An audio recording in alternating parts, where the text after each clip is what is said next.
Sekarang kamu bisa memunculkan pop-up Windows dengan mengklik tombol Home dan kamu bisa melakukan multitasking sambil menonton video analisa pagi tanpa berlangganan YouTube Premium.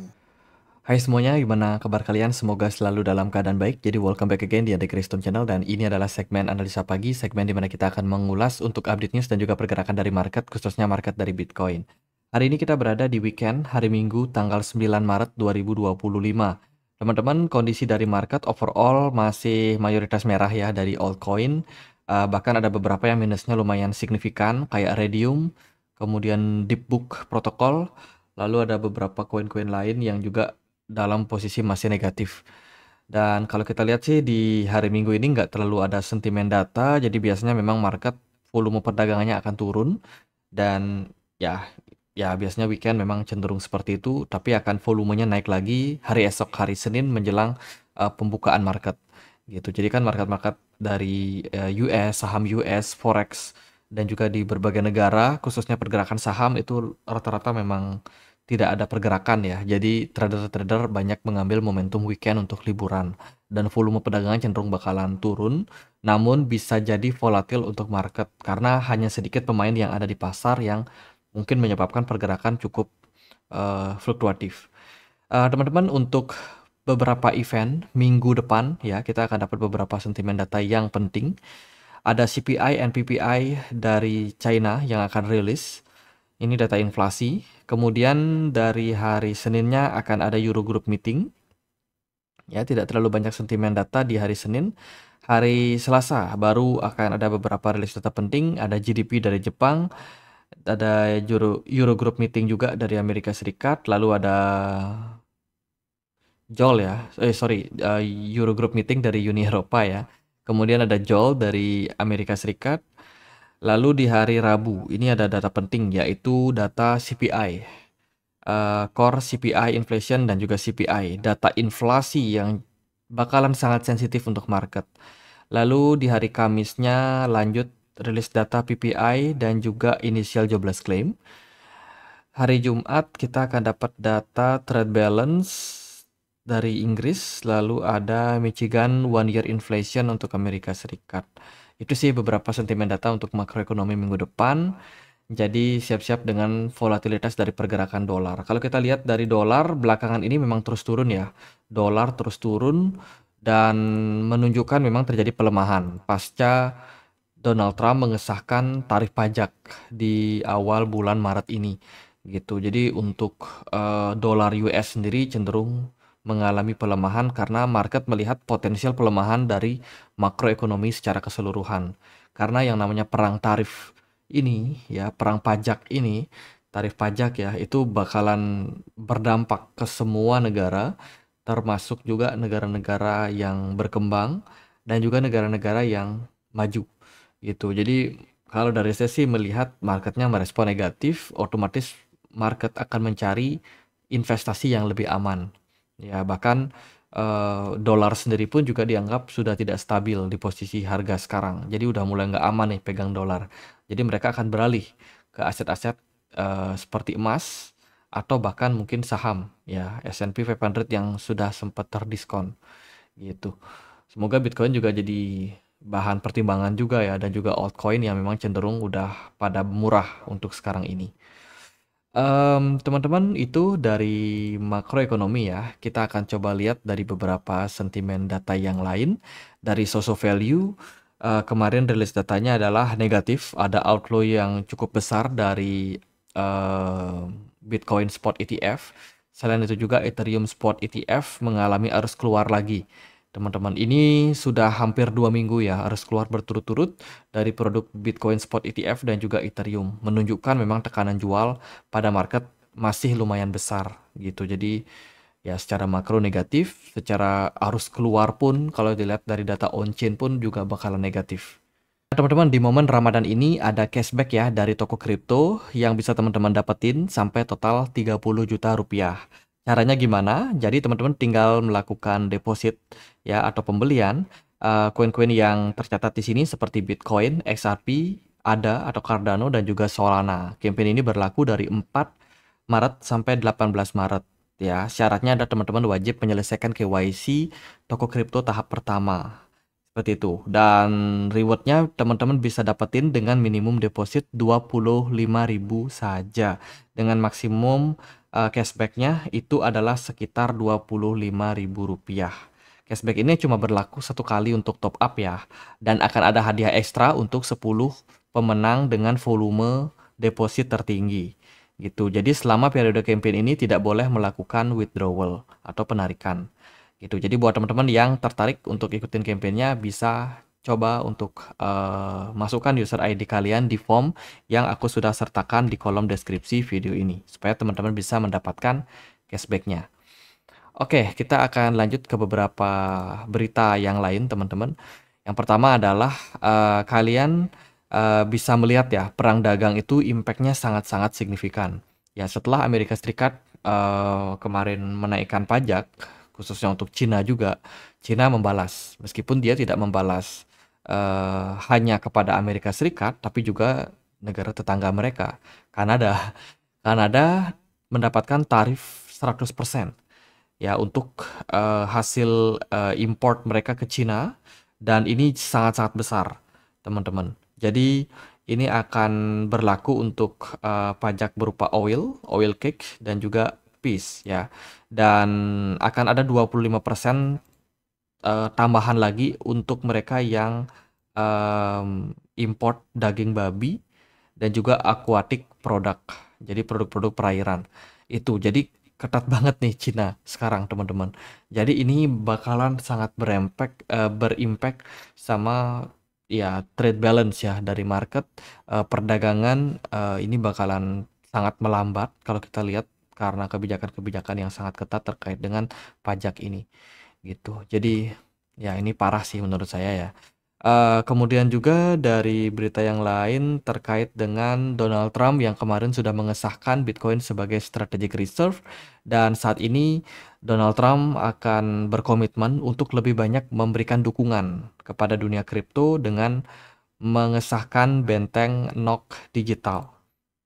Jadi ada beberapa hal yang menjadi support dari Donald Trump ya. Salah satunya adalah ketika pertemuannya kemarin dengan banyak petinggi exchange kripto dan proyek kripto, ya dia mendapatkan banyak masukan dan sepertinya sih beberapa keputusan yang akan diambil seperti keringanan pajak untuk kripto dan juga kripto exchange tentunya, dan juga akan ada kemudahan regulasi untuk pengembangan dari proyek-proyek kripto ataupun juga exchange yang ingin mendaftarkan menjadi exchange legal di Amerika Serikat.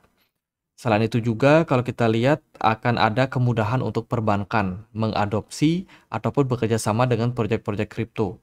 Ini tentu saja akan menjadi angin segar untuk perkembangan kripto ke depannya di Amerika Serikat. Karena memang Donald Trump sendiri berkomitmen bahwa mereka akan menjadikan kripto sebagai pusatnya ya. Jadi Amerika Serikat akan menjadi pusatnya kripto. Kemudian juga ada spekulasi terkait dengan postingan di Truth Social dari Donald Trump waktu dia nge-tweet Bitcoin, Ethereum, XRP, Solana dan juga Cardano gitu. Tapi spekulasi tersebut hanya mengacu kepada US crypto. Kripto-kripto yang berbasiskan Amerika Serikat itu cenderung akan mendapatkan dukungan lebih besar dibandingkan dengan koin-koin di luar US gitu. Tapi sebenarnya untuk crypto strategic reserve itu belum terlalu banyak dibicarakan. Ya, kemarin Donald Trump cuma mengesahkan Bitcoin strategic reserve saja, tapi untuk kripto-kripto yang dimaksud ini belum sama sekali mendapatkan karpet merah, belum mendapatkan kayak hal yang spesial gitu, teman-teman. Ya, kita tunggu aja regulasi yang lebih baik ke depannya. Ya kemarin kita sudah sempat bahas juga Jerome Powell ya kemarin dapat speech terkait dengan perekonomian, ya katanya inflasi masih cenderung kuat teman-teman, tapi mendekati arah 2%, sementara pasar tenaga kerja masih solid, jadi The Fed tidak akan terburu-buru untuk memangkas suku bunga ke depannya. Kemudian dari beberapa highlight yang lain ya, kalau kita lihat selain ada kebijakan regulasi yang cenderung lebih baik ke depannya, dari Bitcoin sendiri pun meskipun sudah mendapatkan angin segar yang seharusnya ya ada kenaikan ya teman-teman, tapi ternyata Bitcoin ini masih merespon lesu. Jadi masih kurang bersemangat gitu. Dan ini impact daripada market sudah mengantisipasi di masa depan akan ada apa, at least di beberapa bulan ke depan akan ada apa. Ya, apalagi kita punya riwayat yang cukup negatif di kuartal kedua 2025. Market cenderung biasanya akan merespon negatif, kayak di bulan Mei, April, Mei, itu hati-hati teman-teman, market secara record itu nggak terlalu bagus secara performance ya. Dan juga dari Besen, Menteri Keuangannya Amerika Serikat ya, itu dia mengatakan bahwa Amerika Serikat perlu maju dalam aset digital. Teman-teman, artinya secara regulasi, secara penggunaan aset-aset digital ini bakalan disupport. Jadi ya menurut saya sih ini bisa menjadi salah satu faktor yang bagus. Meskipun saat ini market lagi koreksi ya, tapi secara kedepannya atau di masa depan kita akan melihat ini menjadi sebuah momentum untuk market. Tapi sementara ini kita mungkin ya biarkan dulu lah marketnya cenderung koreksi teman-teman. Itu kemudian David Sack juga pushback ya dan akan melawan ide untuk pajak kripto, pajak transaksi kripto gitu. Jadi David Sack dia melihat bahwa saat ini Amerika Serikat sedang berfokus untuk menjadi ibu kota kripto. Jadi segala hal yang bisa menurunkan minat dari banyak investor terkait dengan kripto itu akan dihapuskan gitu. Jadi ini bukan pajak bukan pajak investasi atau pajak capital gain. Ini adalah pajak transaksi yang kemungkinan tidak akan diaplikasikan. Jadi artinya adalah kalau kita melakukan transaksi itu tidak akan dikenakan tarif pajak tambahan atau PPN, pajak pertambahan nilai. Ya, itu nggak akan dikenakan. Dan ini tentu saja akan bisa meningkatkan jumlah penggunaan kripto di market. Selain itu juga ada OCC, baru aja klarifikasi bahwa kewenangan bank untuk terlibat dalam aktivitas mata uang kripto tertentu. Jadi OCC ini adalah the Office of the Controller of Currency. Jadi maksudnya sebuah agensi atau lembaga yang memang berfungsi untuk mengontrol tentang penggunaan mata uang gitu. Dan nampaknya regulasinya sudah semakin jelas di mana mereka tidak akan anti terhadap kripto. Perbankan pun juga boleh atau punya otoritas untuk menggunakan kripto ya sebagai beberapa kegunaan seperti itu investing untuk para klien mereka ataupun untuk mensupport yang namanya transaksi gitu. Sangat-sangat ramah sama kripto. Itu beberapa sentimen yang kemarin sempat dibahas ya dalam acara di White House teman-teman. Dan juga ada berita yang kurang bagus untuk Avalanche. Baru aja salah satu pengembang mereka ya Web3 researcher dan juga investor dari Avalanche itu baru saja mengundurkan diri ya, di mana ya ini adalah pengumuman yang sangat menyedihkan lah untuk Avalanche, apalagi market lagi drop ya, dia mengundurkan diri dan akan lebih berfokus di pengembangan project Avalanche di belakang layar gitu. Jadi developer ini udah mulai melihat ya seperti apa kondisi dari market altcoin yang cenderung kurang bersahabat seperti itu. Jadi mungkin akan melihat opportunity di tempat yang lain gitu. Sebelumnya sih Avalanche sudah ada memposting roadmap mereka di 2025. Ya, salah satunya akan ada Etna upgrade untuk peningkatan performance jaringan. Kemudian juga ada Avalanche 9000 campaign ya guna memperluas adopsi global. Rebranding subnet menjadi Avalanche Layer 1 untuk meningkatkan skalabilitas. Kemudian juga ada penurunan signifikan gas fee di C-Chain ya untuk pembuatan blockchain layer 1, peluncuran situs pengembangan build Avax Next Network teman-teman. Selain itu juga ada program multi grants mendukung inovasi ekosistem Avalanche. Jadi akan ada beberapa upgrading ya di bidang AI dan juga blockchain. Itu, jadi ada beberapa good news dan bad news untuk Avalanche. Selain itu juga ada Sam Altman Ya, dari World Network baru aja mengumumkan di aplikasinya sudah tersedia aplikasi chat. Jadi kan dari World App Wallet ini sekarang sudah bisa ya dijadikan sebagai tempat menyimpan aset kripto, khususnya yang berhubungan dengan Worldcoin atau WLD. Ya, dan orang-orang yang sudah sempat scan iris mata kemarin juga mungkin sudah bisa mendapatkan distribusi airdropnya. Itu bisa menggunakan platform dari World App ini untuk melakukan ya semacam chatting gitu ya. Semacam chatting, dan ini merupakan sebuah inovasi dan juga pengembangan dari project Word gitu. Jadi ini akan bertenaga AI. Jadi Word Chat ini akan mendukung inovasi dengan AI untuk membuat keberlanjutan project dan membantu orang-orang memberdayakan bot seperti itu. Nah, terkait dengan pertanyaan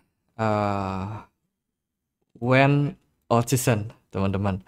Jadi Chang Peng Zhao sendiri yang merespon. Ya, jadi kalau diperhatikan dari Coin Market Cap ada fitur terbaru tentang alt season. Teman-teman bisa cek di sini altcoin season ya.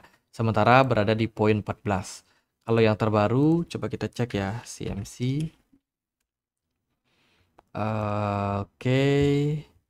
Nah, di sini tempatnya teman-teman alt season berada di poin 14 dan Chang Peng Zhao melihat ya bahwa saat ini kalau kita bisa melihat di mana tren alt season ini mencapai 50 aja, itu udah sangat bagus.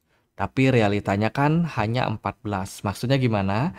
Jadi maksudnya alt season index yang ada di sini ya, itu kalau seandainya ada 100 koin ya altcoin yang terdaftar yang mampu mengungguli performance dari Bitcoin, itu dinyatakan sebagai alt season.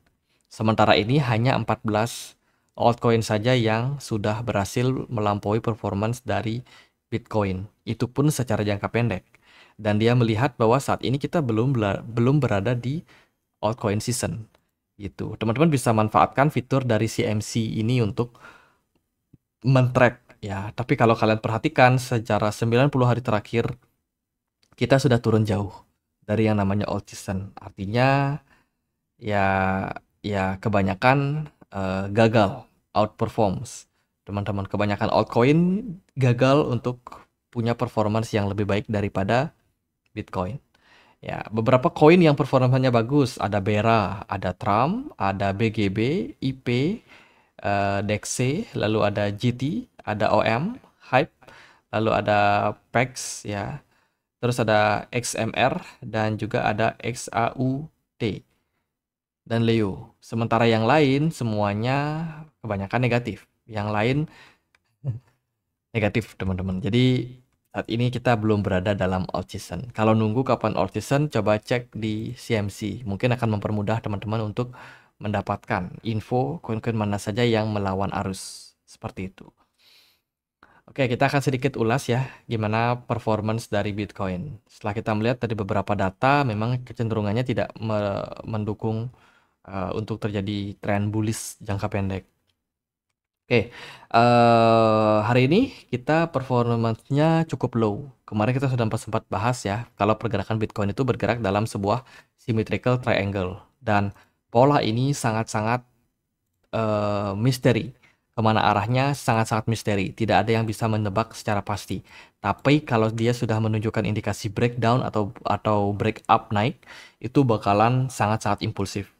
Gitu. So far, apa yang saya pantau saat ini kita sedang berada di area level support penentu. Bitcoin bergerak flat di kisaran 86.000. Kalau Bitcoin sampai drop, ya misalkan dia turun ke 85.000 something, ya itu akan menjadi sebuah indikasi negatif. Market kecenderungan akan cukup turun, cukup parah untuk turunnya. Maybe kayak flash gitu, sangat cepat banget. Satu candle besar. Ya, dan itu akan mengarahkan Bitcoin menuju ke 79.000 something sampai 73 ribuan. Ada area support penting untuk dituju untuk market. Volume perdagangan di weekend cenderung turun. Kemudian kalau seandainya Bitcoin ada buyer yang masuk dan mampu membuat Bitcoin rally sampai 92.000, itu akan menjadi sebuah poin bagus. Berarti ada potensial market untuk kembali lanjut dalam posisi penguatan. Sekarang tinggal kemana dia breakoutnya, teman-teman. Apakah akan breakout naik atau justru malah turun? Saya sendiri tidak akan banyak menebak ya, karena kalau dari saya sih melihat untuk makro sekarang negatif, untuk technical pun juga kita melihat pergerakan Bitcoin cenderung lesu. Jadi saya sendiri nggak terlalu expect pergerakannya rally gitu. Tapi kalau seandainya rally 92.000 bisa menjadi level konfirmasi penting. Jadi teman-teman udah nggak kaget kalau seandainya market ada sentimen bagus ya kan, harganya bisa naik. Nah itu teman-teman udah tahu skenario-nya bakalan kemana. Kalau dia negatif ya udah 95.000 menjadi area level yang penting buat kalian pantau. Itu sih jadi udah cukup clear menurut saya ya informasinya. Tidak akan saya coba untuk menebak karena teman-teman juga pasti akan cenderung melihat bagaimana market merespon, baru kita bereaksi setelahnya. Terus juga dari smart money dilihat dari berbagai time frame cenderung kecil. Cenderung kecil, bahkan Bitcoin dominance pun cenderung melemah dalam beberapa waktu terakhir. Ya, Ethereum mendapatkan momentum untuk sedikit kenaikan dan beberapa altcoin kayak BNB, AAV agak sedikit kuat ya, Matic, Tau, sementara yang lain masih cenderung lesu, teman-teman. Itu beberapa faktor antitesa daripada perspektif bearish itu adalah DXY. Indeks dolar belakangan sudah mulai melemah. Artinya adalah ada kemungkinan aliran dana dari indeks dolar ini masuk ke Bitcoin. Tapi Bitcoin nggak sendiri karena persaingannya itu cukup ketat.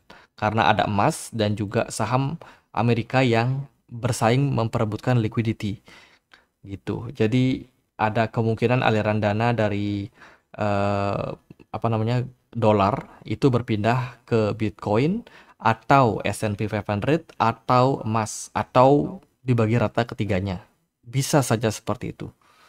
Gitu. Jadi ya apakah Bitcoin mampu untuk merebut hati para investor, apalagi sudah ada pengesahan dari Donald Trump kemarin, Amerika Serikat nggak akan jual Bitcoin mereka, otomatis kan ini adalah komitmen jangka panjang ya untuk hold gitu. Jadi ya bagaimana menurut kalian? Happy weekend ya. Teman-teman jangan lupa untuk berlibur, jalan-jalan santai, melepas penat, apalagi market juga cenderung agak lesu. Selain itu juga selamat berpuasa untuk teman-teman yang menjalankan. Semoga lancar ya teman-teman. Jadi untuk update kali ini sekian aja. Kita punya komunitas diskusi di Telegram. Buat teman-teman yang mungkin pengen untuk join ya, bisa cek link yang ada di kolom deskripsi. Sekian aja akhir kata saya Andre, makasih.